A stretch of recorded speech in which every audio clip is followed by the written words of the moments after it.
Hey, it's Jan here for Hola Prime, and in this video I'm going to show you how to determine your bias when you scalp the futures markets. So I'm going to show you exactly how I set up my charts and then what I look for to determine my bias, and then finally what I look for in the 1 minute time frame to time my entry with accuracy. So if you look here on my chart, I have 4 different time frames and I look at them at the same time. So I have the 1 minute time frame. This is my trigger time frame. This is where I make my final decision or where I decide to enter the trade. And to the left of that, I have the 15-minute time frame.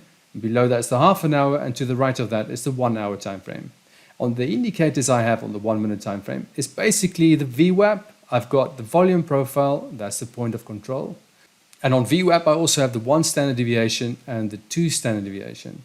On the 15-minute time frame, I've got the volume profile, I've got support resistance, and the pivot points. On the half an hour time frame, support resistance, pivot points, and this 233 EMA. And then to the right of that, the 1 hour time frame, just support resistance and the pivot points.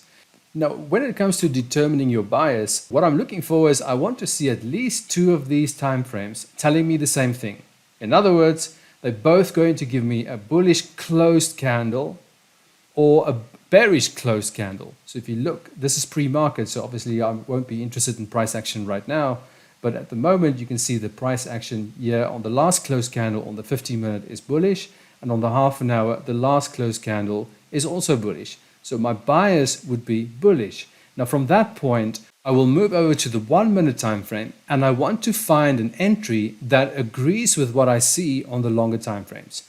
So in this case you can see we are breaking out of support.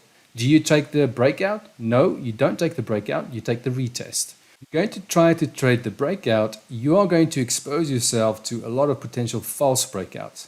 It's always best to wait for a retest, and if it can continue, then that's when you take the trade. Now, in this case, it broke through a resistance area, but you can also wait for a rejection of a support level. You can wait for a rejection of the 2 standard deviation or the 1 standard deviation, but in this particular case, it's going to be the breakout and the retest of this resistance area. So what I'm going to do now is I'm going to show you some examples of how I implement the strategy in real time. Okay, I'm in a short position here, and I'll just quickly explain why. If you look at the 15-minute time frame, you can see that we hit that resistance level, the same on the half an hour time frame. And then you get this bearish candle coming off the resistance area, and the same with the half an hour time frame. You get that bearish rejection. So on the 1 minute time frame, I was hoping for price to close below the support level and then break out and give me a retest and then continue to go lower. But it didn't close below the support level. It pulled back all the way to the 1 standard deviation, which is also where the point of control is.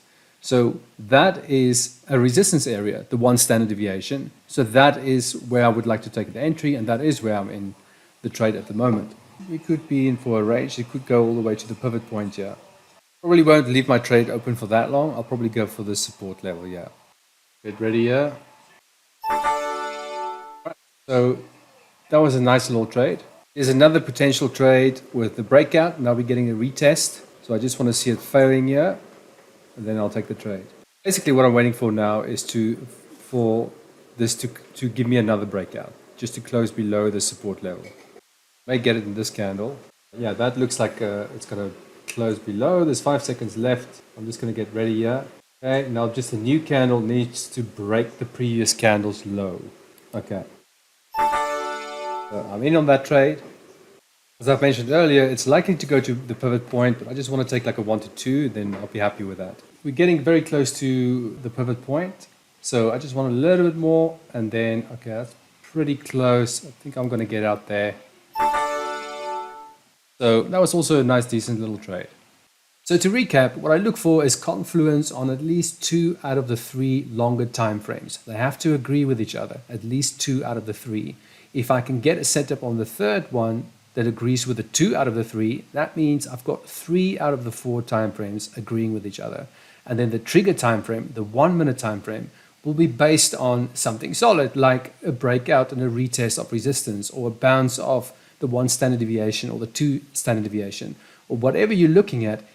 it has to be in the same direction of the bias that you've identified on the longer time frames. If you have any futures related questions, let me know in the comment section and I will create a video just for you.